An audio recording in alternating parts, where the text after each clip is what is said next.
नमस्कार। प्रारब्ध पर आप सभी का स्वागत। मैं अमनीश। चैनल आपने सब्सक्राइब कर रखा है, आपको दिल से धन्यवाद। वीडियोस को आप लाइक करते हैं, इसके लिए भी आपको धन्यवाद। शेयर करते रहिए और बेल आइकन को जरूर दबा के रखिए ताकि किसी भी अपलोड की सबसे पहले सूचना आपको मिले। हमारे साथ मंजरी जी हैं। मंजरी जी, बहुत बहुत स्वागत। नमस्कार। नमस्कार, धन्यवाद। मंजरी जी, आज कोई भूमिका नहीं बांधूंगा। अभी अभी दिवाली बीती है। हालांकि घर में लगभग लोगों के कुछ फुलझड़ियां, कुछ रॉकेट्स ये बाकी होंगे, बचे होंगे, और उसका उपयोग बहुत सारे लोगों ने छठ में भी कर लिया है। लेकिन मैं आज आपको जियोपॉलिटिकल जो स्थितियां चल रही हैं उस तरफ लेके चलूंगा। और सुना है रूस ने कोई बड़ा पटाखा बनाया है। हालांकि दीपावली बीत जाने के बाद ये खबर हम तक आई है, लेकिन अब तो हमारे अगले दीपावली में काम आएगी, या फिर हम कोई ऑपरेशन सिंदूर टाइप का एक और दीपावली वगैरह करें तब काम आएगी, या हमारे काम की चीज है भी कि नहीं है, ये तो आपसे बातचीत में पता चलेगा। लेकिन सवाल उठता है कि अगर रशिया ने कोई पटाखा बनाया है, रूस ने कोई पटाखा बनाया है, वो भी विश्व स्तरीय, क्या अदम्य पटाखा बना दिया है। सुना है ऐसा कुछ बना दिया है जो अब तक कहीं किसी ने नहीं बनाया। तो इसका अगर सीधे-सीधे किसी से संबंध जोड़ा जा सकता है तो ज़ेलेंस्की से मैं जोड़ पाता हूँ। और ज़ेलेंस्की के यहाँ लगातार दिवाली मनाई जा रही है, और सिर्फ ज़ेलेंस्की के यहाँ नहीं दिवाली मनाई जा रही है। इस बहाने अगर आप देखिए तो अमेरिका में भी रशिया इनडायरेक्ट दिवाली मना रहा है, यानी उन्हें भी दगदगी महसूस हो रही है। यूरोपियन यूनियन के तमाम देशों को भी, यानी आटो, नाटो, शाटो। आखिर रूस ने ये कर क्या दिया है, और अब ज़ेलेंस्की का क्या होगा? रूस यूक्रेन युद्ध का क्या होगा? क्या विश्व के नए जियोपॉलिटिकल स्थितियों में कुछ बड़ा बदलाव हो रहा है? ऐसा कौन-सा रॉकेट दे मारा है रशिया ने? और अंत में, जैसा कि मैं बेहद स्वार्थी व्यक्ति हूँ, मैं हमेशा ये पूछूँगा दुनिया में कुछ भी हो जाए, हमारा क्या है? यानी भारत का क्या? तो भारत के पर्सपेक्टिव से भी आप अपनी बात रखेंगे। Over to you Manjari ji, please. जो पटाखा अभी नया-नया रशिया ने बनाया है, उसका नाम है बुरेविस्तनिक। अब ये पटाखा बड़ा काम का है और देखिए, एक अगर ये कहा जाए दिवाली का पटाखा दिवाली के बाद आया, गलत, बिल्कुल गलत बात है। क्यों?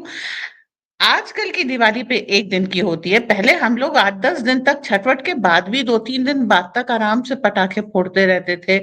हम लोगों की दिवाली, दिवाली से 10 दिन पहले शुरू होती थी, 10 दिन बाद तक चलती रहती थी, करीब महीना भर की होती थी। ठीक है? बीच में मम्मी पकड़ के काम करा लें, दैट इज़ अनदर थिंग। तो रशिया ने सारे बच्चों को पकड़ के काम कराया और दिवाली के पीरियड में पूरे वेस्ट ने लॉन्च कर दिया। अब इस मिसाइल की खास बात क्या है? ये missile mother of all missile है, मतलब my favourite missile I will say. Nuclear empowered है, तो इसमें अनलिमिटेड एनर्जी रहेगी। आप इसको दुनिया के कितने भी चक्कर कटवा लीजिए, तो इसकी रेंज की कोई समस्या नहीं। आपको जहां फोड़ना है और जितना घुमा घुमा करके फोड़ना है, आप फोड़ सकते हैं। सेकेंडली, ये न्यूक्लियर एम्पावर्ड है, मतलब इसमें न्यूक्लियर आर्सेनल लगा है, जहां भी जाएगी वो एक न्यूक्लियर विस्फोट होगा। थर्ड थिंग, इसका एक नेविगेशन सिस्टम अपना अच्छा है कि अगर बीच में ये कहीं S-400 टाइप की चीजों को एनकाउंटर करती है, उसको डॉज कर देगी। फिर अगर कोई जो है रेडार होगी, ये उसको भी सेंस कर लेगी और उसको भी डॉज कर लेगी। तो इट इज डिफिकल्ट टू, मतलब जिसे कहना चाहिए रीड, क्योंकि रेडार पे आएगी नहीं। डिफिकल्ट टू एलिमिनेट, क्योंकि जो है सामने से आता हुआ म्यूनिशन हो या मिसाइल हो या ड्रोन हो, उसको इवेट कर सकती है, अपना पाथ थोड़ी देर के लिए डाइवर्ट कर सकती है, कंप्लीटली डाइवर्ट कर सकती है। ठीक, न्यूक्लियर एम्पावर है, राइट। बैलिस्टिक कहना छोटी बात होगी, क्योंकि आप इसे कहीं भी इंटरकॉन्टिनेंटल, आप किसी भी कॉन्टिनेंट पे मार सकते हैं इसको, 2 चक्कर कटाने के लिए। Okay.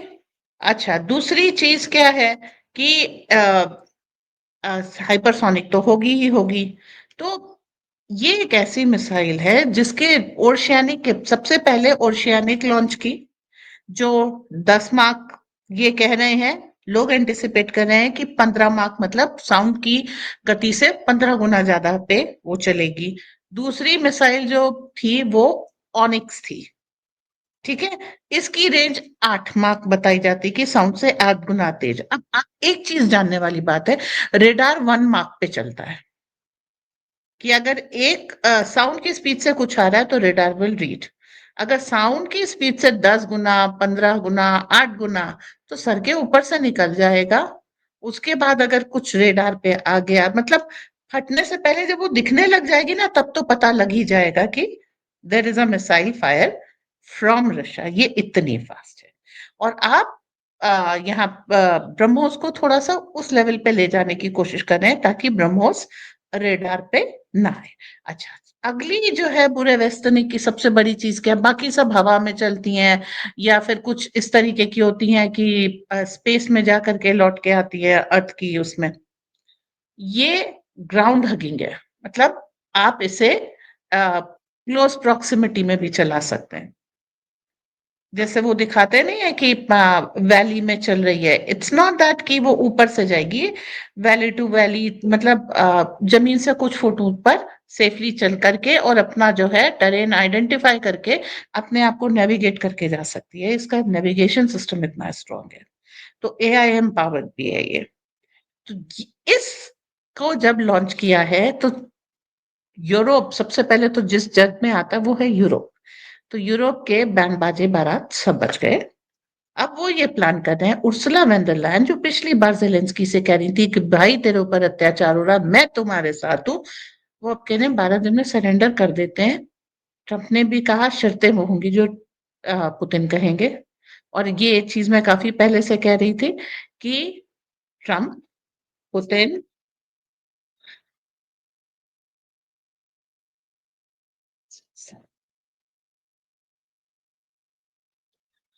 Sorry, Trump, Putin, Modi और नेतन्याहू, इनका एक क्वाड बनेगा जो दुनिया में को लीड करेंगे किसके अगेंस्ट, एंड डीप स्टेट के against, and that is what is happening. जो लड़ाई शुरू हुई थी वो दो शब्दों पे शुरू हुई थी, नॉर्थ यूक्रेन। इसकी हिस्ट्री ये है कि 1990 में जब ईस्ट जर्मनी को इंटीग्रेट किया गया वेस्ट जर्मनी से, तो यूएसएसआर के अंडर में ईस्ट जर्मनी था। यूएसएसआर का स्प्लिट हुआ, उन्होंने ईस्ट जर्मनी को दिया और कहा नॉट एन इंच ईस्टवर्ड, कि आप 1 इंच भी भूमि पूर्व की तरफ नहीं जाएंगे। पर इन्होंने रोमानिया वगैरह अपना ले लिया। फिर बात आकर के रशिया ने भी उस समय नेटो ज्वाइन करने की कोशिश की, इन्होंने करने नहीं दिया। तब ये नॉर्थ यूक्रेन पे बात आकर के रुकी और लगातार ये पुश था कि हम यूक्रेन ले लें, और जिसके लिए ये 3 साल से युद्ध चल रहा है। अब इसको खत्म होने की एक ही शर्त है, रशिया ने कहा है नॉर्थ यूक्रेन पे शुरू हुआ था, नॉर्थ यूक्रेन पे खत्म होगा। अब यूरोप जो विस्तारवादी नीति को जानता है और डीप स्टेट जो विस्तारवादी नीति को जानता है, वो तो इस बात को मानेगा नहीं। तो उन्होंने अपना जो वो, अभी फ्रेंच प्रेसिडेंट एक समय पुतिन से मिलने जा रहे थे कि मेरी मदद कर लो, अभी कह रहे हैं 7,000 से 20,000 ट्रूप्स ले लो, और अब तो वो अपने मिराज देने के लिए तैयार हैं। तो वो एक फर्दर स्टेप ले रहे हैं। ब्रिटेन इसमें सबसे आगे पहले आ रहा था, तो पुतिन ने कहा था कि you are in the range of my missile power, और उसके बाद से पूरा ब्रिटेन चुपचाप बैठ गया। उनको मालूम है एक और सैनिक उड़ी तो हमको जब तक दिखेगी नहीं तब तक पता नहीं लगेगी। तो दूसरा इनको टेरर में लेने का काम ये किया कि पोलैंड के ऊपर 27 ड्रोन इन्होंने मारे थे। ओके, जिसमें जिन ड्रोन्स को काउंटर करने के लिए उनको फ्लाइट उड़ानी पड़ी, F-35 हवा में उड़े ड्रोन्स के लिए। उसके बाद फिर उन्होंने मिसाइल्स चलाई and then they could take out 17 drone out of 23। 6 फिर भी वापस अपना काम करके लौट गए। ये पहली घटना थी। इसके बाद बड़ी धमकी शमकी दी गई कि Putin if ever he flies from Polish air space, हम उनका विमान उतार लेंगे वगैरह वगैरह। पर अंत क्या निकला? अंत ये निकला कि उसके बाद पोलैंड पहला था, फिर Germany, Denmark, Estonia, Lithuania, Romania, Norway, Netherland, Latvia और चेक्स। इन सारी कंट्रीज के एयरपोर्ट्स के ऊपर और जो इनके स्ट्रेटेजिक ठिकाने थे उनके ऊपर आपने ड्रोन सर्वेलेंस देखा। और यहां तक आया कि म्यूनिक एयरपोर्ट बंद, ये बंद, क्योंकि आपका जब ड्रोन वहां पर काफी सारे आकर के सर्वेलेंस के लिए उड़ रहे हो तो flight can crash, first thing. Secondly, एक आप फ्रेंजी में चले जाते हैं, और इनके जितनी भी एयरपोर्ट्स हैं जिनके जैसे वो है फाइटर एयरफोर्स के जो जहाँ पे प्लेन रखे रहते हैं, एयर बेसिस हैं, ये सब की इन्होंने अच्छे से रेकी कर ली। एंड रिफ्रेश्ड कर ली, और इनकी एयर पावर चाहे ये कह लीजिए डोमेस्टिक हो चाहे फाइटिंग हो, सारा एसेस कर लिया है। हम सबको मालूम है ये चाहे कितना भी इम्प्रूव कर ले, नेटो को सरवाइव करने के लिए जो 7% ऑफ जीडीपी इन्वेस्टमेंट चाहिए, किसी भी देश में इस समय ताकत नहीं है कि 7% जीडीपी तक आ करके इन्वेस्ट करके वो नेटो को सपोर्ट करे to take down Ukraine. Ukraine में पुतिन ने जो खेल खेला है कि अगर ये आकर के मान लीजिए अभी 3 साढ़े 3 साल से ये कोशिश कर रहे हैं अपने मोस्ट अल्ट्रा मॉडर्न वेपन के साथ, ये यूक्रेन नहीं ले पाए हैं, लेकिन अगर इन्होंने यूक्रेन ले भी लिया तो वो इनके लिए एक प्रैक्टिकल एक्सपीरियंस नहीं रह जाएगा। एंड इस बीच में यूक्रेन पूरा खत्म हो चुका है। द वायबिलिटी, रशिया उसको उस टेरिटरी में नहीं आने दे रहा, और जो फाइट रशिया दे रहा है वो सिर्फ ये कर रहा है कि इनके ऑफेंसेस को काउंटर कर रहा है, और कहीं इन्होंने बिल्डअप कर लिया तो उसको वो डिस्ट्रॉय कर रहा है एज अ वार्निंग कि don't do that, don't go for it. तो Russia is taking it real real real slow, और ये लोग अपनी पूरी माइट लगा करके बैठे हैं। अगला मजाक पुतिन ने इनका जो बताया है वो ये कि जितने भी इनके डिस्ट्रॉयड एब्राहम टैंक्स हैं, लेपर्ड टैंक्स हैं, इन सबको जो है म्यूजियम पीस बना के रख दिया है कि this is mighty American and European power against Russia. तो लोग वहां जाके देखते हैं, एंजॉय करते हैं पॉपकॉर्न और जो कुछ भी चीजें हैं उनके साथ। अब ये लड़ाई अंत की तरफ आ रही है, और इसमें वी कैन से कि यस, अगर इसका क्रेडिट ट्रम्प लेना चाहे तो थोड़ा बहुत ले सकते हैं। Mighty Russian army, yes that is one thing. Secondly, Trump ने थोड़ा जो अपने आप को विड्रॉ किया है इस नेटो की फाइट से, यूरोप की फाइट से, उससे काफी हद तक ये प्रेशर आ रहा है कि अब 12 दिन का टाइम, जेलेंस्की कह रहे हैं कि हम 7 से 12 दिन में हम पीस अकॉर्ड ले आएंगे, पर पुतिन नहीं मानेगा। वही पुराना जो वो है कि एक तो कहीं कुछ खास रहनी चाहिए ना, चुभे नहीं तो फिर काम पूरा नहीं हुआ। So the latest is Europe doesn't stand a chance collectively in front of Russia. This missile is the nail in coffin. इस बीच में रशिया ने अपना एयर डिफेंस सिस्टम स्ट्रॉन्ग कर लिया, मिसाइल प्रोग्राम स्ट्रॉन्ग कर लिए, नए ड्रोन्स बना लिए, नए टैंक्स वगैरह वो कर लिए, और यहाँ तक कि अब चूंकि रशियन टेक्नोलॉजी की सुपीरियरिटी अमेरिकन टेक्नोलॉजी और यूरोपियन टेक्नोलॉजी पे स्टैब्लिश हो सक चुकी है, तो अफगानिस्तान ने जो है रशियन टेक्नोलॉजी पे शिफ्ट कर लिया है टू फाइट विद पाकिस्तान, और आप देख रहे हैं कि पाकिस्तान कैसे जोर जोर से रो रहा है। सो एवरीवेयर जो अभी तक किसी के दिमाग में अगर कोई कंफ्यूजन है कि अमेरिकन वेपन्स आर सुपीरियर और Russian weapons are superior, Russia alone has established the superiority. जी ठीक है, ये बात बिल्कुल समझ में आ रही है, और जिस तरीके से आपने बताया तो ये और ज्यादा क्लियर हो जाती है। लेकिन आप एक तरफ ये कह रही हैं कि इंडिया उसमें शामिल है, रशिया, चाइना और ट्रम्प, इस तरह के एक क्वाड नॉट बनने की चाइना, बात करिए। चाइना नहीं है, अच्छा चाइना नहीं। इसराइल, पुतिन, ट्रम्प, हाँ इसराइल, इंडिया, 4 ठीक, देश। ये क्वाड बनने का है। दूसरा, ये सारी लड़ाई ट्रम्प डीप स्टेट से लड़ने के लिए। ये भी बात सही है कि यूक्रेन की कोई बिसात नहीं रशिया के सामने, लेकिन रशिया के साथ जिस तरीके से उलझा हुआ है, सॉरी, यूक्रेन के साथ जिस तरह से रशिया उलझा हुआ है, ये साफ पता चलता है कि दरअसल ये उलझाव यूक्रेन से नहीं है, ये अमेरिका से है। अमेरिका की जो आर्म्स वाला जो चेहरा है उससे है। क्या ट्रंप अपना ही घर फूंक के तमाशा देखना चाहते हैं? एक सवाल ये किसी भी दर्शक के मन में उभर सकता है, पहला चीज। दूसरा, अगर पुतिन साहब ने बहुत बड़ा तोप बना लिया है तो हमारे वो स्ट्रेटेजिक पार्टनर हैं, हम उनसे डिफेंस लेके इक्विपमेंट्स लेते हैं, तो चलिए हमारे लिए, क्योंकि मैं बड़ा स्वार्थी हूं, मैं भारत का तुरंत खोजता हूं कि भैया हमारा क्या, क्योंकि किसी दुनिया में कुछ भी हो रहा हो, हम उस पर बैंड बाजा बाराती बन के नाच लें, तो उसके अलावा हमको ये भी चाहिए कि हमारा कुछ है कि नहीं है इसमें से। हम डिफेंस के इक्विपमेंट खरीदते हैं रशिया से, बड़े पुराने पार्टनर हैं, लेकिन हमारा अनुभव ये भी रहा है रशिया से कि बीती सरकारों में हमने ऐसी कई सारी डील की, चाहे वो नौसैनिक पोत रहे हों, हमको उन्होंने बहुत ढंग से चूसा भी है, हमसे पैसे भी लिए हैं, हमें लेट डिलीवरी भी दी है, लेट सप्लाई भी दिया है। तो ये जो खट्टा-मीठा अनुभव रहा है, क्या मोदी एरा में इसमें बदलाव तो आया है? क्या हमको ये साहब दे देंगे ये दुनिया के 7 चक्कर लगाने वाला जो आइटम इन्होंने बनाया है? क्योंकि इन्होंने एस-400 जो बनाया था, तो इनका जो मैक्सिमम सफलता रेट था 80%, हमने उसको 99% या 100% कर डाला। तो ये हमको दे दें, तो अगर ये 7 चक्कर लगवाएँगे तो हम जो है कहीं ऐसा ना हो 14 चक्कर लगवा दें और उस चक्कर में पता चला चीन और पाकिस्तान चक्कर खा के गिर के और उनका किनारा हो जाए। तो हमारा क्या टेक है? और दूसरा ये बताइएगा, क्या पुतिन घर फूँक के तमाशा देखना चाहते हैं? क्योंकि ये कन्फ्यूजन पैदा होगा, जो आप कह रही हैं कि क्वाड अलग और दूसरी तरफ डीप स्टेट से ही लड़ना है। डीप स्टेट भी यूएस का ही। हालाँकि ये कन्फ्यूजन भी अपने आप में दूर हो जाना चाहिए कि डीप स्टेट का मतलब केवल अमेरिकन डीप स्टेट नहीं है।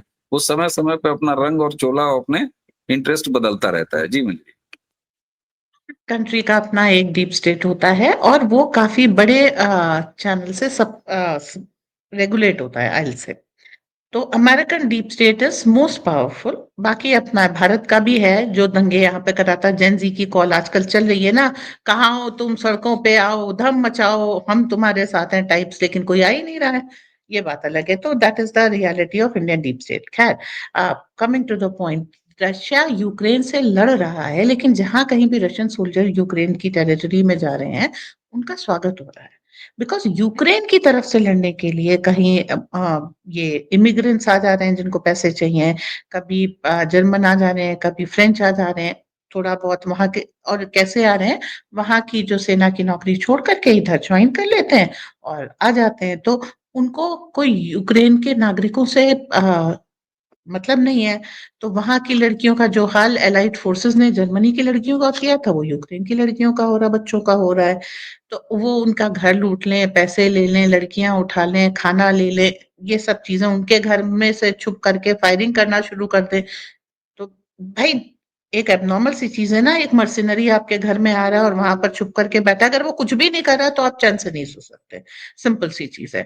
ऐसे में जब रशियन फोर्सेस वहां आती है तो यूक्रेनियंस आर लाइक फुल। अच्छा, जो कॉमन यूक्रेनियन था वो अपने आप को आधे से ज्यादा लोग रशियन समझते थे, रशियन स्पीकिंग थे। भले ही आपने रशियन को बैन किया, उनको इंटरनेशनल कर दिया, लेकिन जो एक सेंटिमेंट था ना यूक्रेन का, 1990 से अभी तक ज्यादा बदला नहीं है।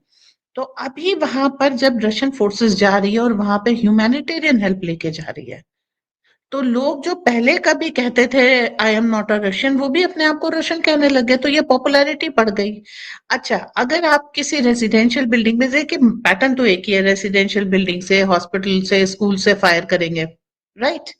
अगर रशिया ये लड़ाई ना लड़े, वो सीधे उस रेजिडेंशियल बिल्डिंग के ऊपर काउंटर फायर कर दे, तो खत्म सिविलियंस। ओके। लेकिन रशियन सोल्जर्स वहां जा रहे हैं, उस फायर को डॉज करके लोगों को, बंधक बने लोगों को छुड़ा रहे हैं।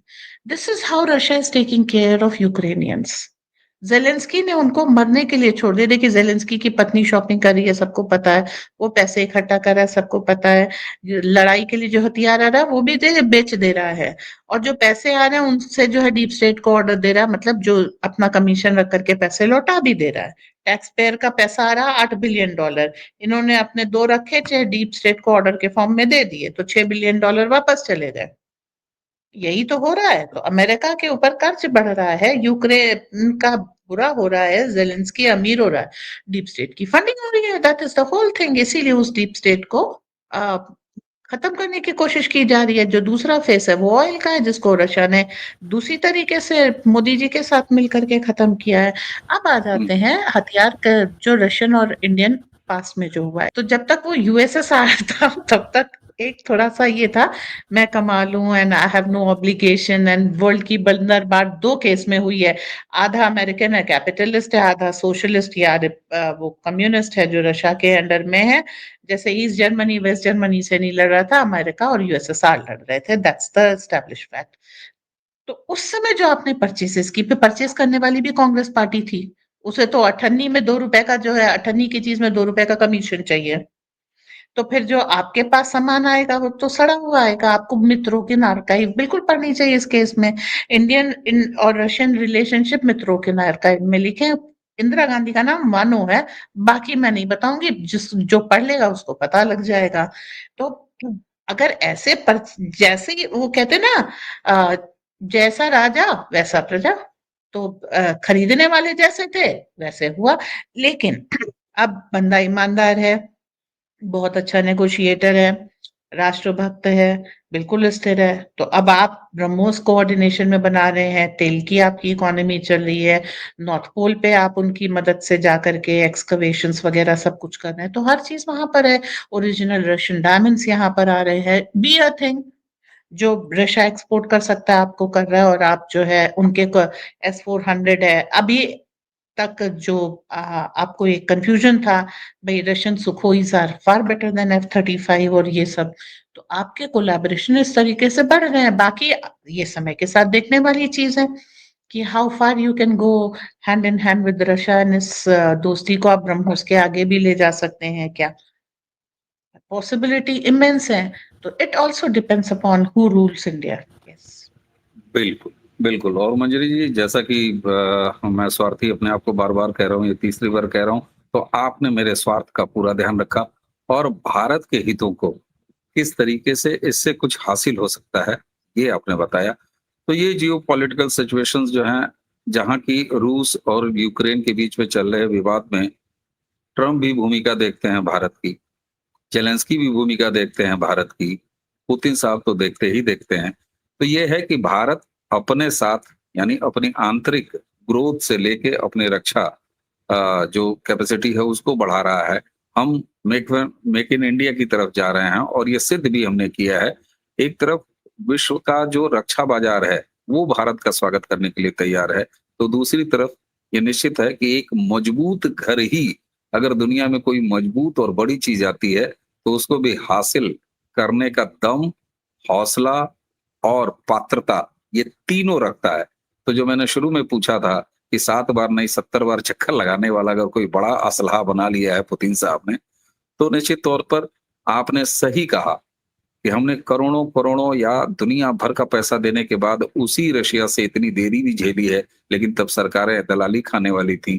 लेकिन वक़्त बदला 2014 के बाद, वही रशिया है जिससे हम समय पर अपनी डील्स पा रहे हैं, या और 400 जो उनका सिस्टम था उससे 100% रिज़ल्ट हम ले रहे हैं। कहीं ऐसा ना हो कि वो अपना अनअसेंबल्ड भेज के और कहें भैया असेंबल करके 100% इसका स्ट्राइक रेट करके हम ही को वापस भेज दीजिए। ये भी एक दिन आएगा जिसको हम हथियारों का एनरिचमेंट कह सकते हैं, उसकी ज़मीन भारत बनेगी। क्यों? क्योंकि ये हमारे अपने यहाँ के स्किल का कमाल है। तो देखते हैं ये बड़ा पटाखा जो पुतिन साहब ने बनाया है उससे विश्व की राजनीति में क्या स्थिति आती है, किस तरीके से अमेरिका बदलता है, अमेरिका की नीति बदलती है, यूरोप बदलता है, ज़ेलेंस्की नाम के जोकर का क्या होता है, जिसने पूरी दुनिया को इधर से उधर नचाए रखा है।